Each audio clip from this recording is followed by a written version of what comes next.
ನಮಗೊಂದು ಆಸೆ ಇತ್ತು, ಗಾಯತ್ರಿ ಭವನ ಮುಕ್ತಾಯ ಆಗಲೇಬೇಕು, ಇದು ಲೋಕಾರ್ಪಣೆ ಆಗಬೇಕು ಅನ್ನೋದು ಭಾಳ ಮುತುವರ್ಜಿ ವಹಿಸಿ ಇವತ್ತು ಇನ್ನೊಂದು 25 ಲಕ್ಷ ರೂಪಾಯಿ ಮೇಲ್ಗಡೆ ಛಾವಣಿಗೆ ಕೊಟ್ಟಿದ್ದೇವೆ. ಕೆಳಗಡೆದು ನಾನು ಅಧಿಕಾರಿಗಳಿಗೆ ಸೂಚನೆ ಕೊಡ್ತೇನೆ, ಕೆಳಗಡೆ ಇನ್ನೂ 2 ಟಾಯ್ಲೆಟ್ ಆಗಬೇಕು. ಟಾಯ್ಲೆಟ್ ಇಲ್ಲಾರದೆ ನಾವು ಓಪನಿಂಗ್ ಮಾಡೋಕ್ಕಾಗಲ್ಲ. ಅದು ಎಷ್ಟು ಅವರು ಅನುದಾನದ ಬೇಡಿಕೆ ಕೊಡ್ತಾರೆ ಆ ಟಾಯ್ಲೆಟ್ಸ್ಗಳನ್ನು ಮಾಡಿಸ್ಕೊಡ್ತಾರೆ. ಸಮುದಾಯ ಭವನದ ನಿರ್ಮಾಣ ಕಾಮಗಾರಿಗೆ ಇವತ್ತು 2ನೇ ಹಂತದ 25 ಲಕ್ಷ ರೂಪಾಯಿಗಳ ಕಾಮಗಾರಿ ಇವತ್ತು ಪ್ರಾರಂಭ ಮಾಡಿದ್ದೇವೆ.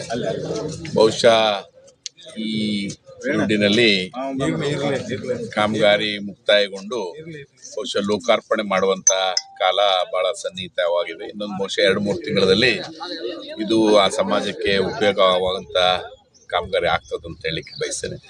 ಒಟ್ಟಾರೆಯಾಗಿ ಎಲ್ಲ ಸಮಾಜಗಳಿಗೆ ಅಕ್ಷತಾನ್ ಸಮರ್ಪಯಾಮಿ. ಇಂದಿರಾ ರಮಣ ಗೋವಿಂದ, ಗುರು ಸಾರ್ವಭೌಮ ಗೋವಿಂದ,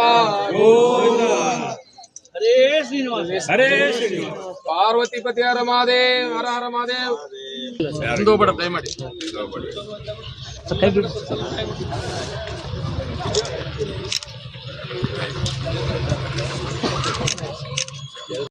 ಕೊಡ್ರಿ.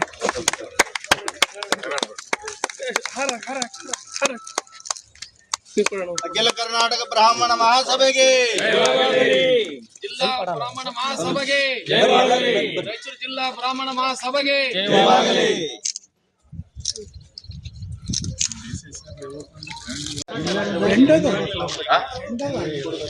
ಒಂದೇ ನಿಮಿಷ ಇವ್ರಿಗೆ ಮಾತಾಡಿ ಹೇಳ್ಬಿಟ್ಟು ಜೂನ್ ಆಗಸ್ಟ್ 15ಗೆ ಓಪನಿಂಗ್ ಆಗಬೇಕು. ಕೆಳಗಿಂದು painting, flooring, window, 2 toilet, electrical plus ಆ ಮುಂದಿನ ಸ್ಟೆಪ್ ಹೇಳಿ ನೋಡೋದು ಹೆಂಗೆ ಮಾಡ್ಬೇಕು. ಅದು 6 ಇಂಚಸ್ ಹೈಟ್ ಇರಬೇಕು, ಜಾಸ್ತಿ 8 ಇಂಚಸ್ ಮಾಡಬೇಕು. ಅದು ಏರಕಾಲಕ್ಕೆ ಖುಷಿ ಆಗುತ್ತೆ.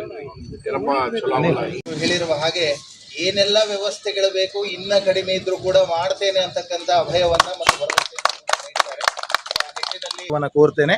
ಈಗ ಸಮಾಜದ ಹಿರಿಯರಿಂದ ಮಾನ್ಯ ಶಾಸಕರಿಗೆ ಒಂದು ಗೌರವ ಸಮರ್ಪಣೆ ನಡೀತಾ ಇದೆ. ಈ ಸಮಾಜದ ಬಗ್ಗೆ ಪ್ರೀತಿ ಮತ್ತು ಕಾಳಜಿ ಎಷ್ಟು ಅಂತಕ್ಕಂಥದ್ದು ನಿಮ್ಮೆಲ್ಲರಿಗೂ ಕೂಡ ಗೊತ್ತಿರೋದೆ. ಯಾವುದೇ ಸಂದರ್ಭ ಬಂದಾಗೂ ಕೂಡ ಅತಿ ಹೆಚ್ಚಿನ ಅನುದಾನವನ್ನು ಒದಗಿಸಿರ್ತಕ್ಕಂಥದ್ದು ಅಂದರೆ ನಮ್ಮ ಮಾನ್ಯ MLA ಸಮಾಜ ನಿಮ್ಮ ಕಾರ್ಯವನ್ನು ನೆನೆಸ್ತದೆ ಸರ್.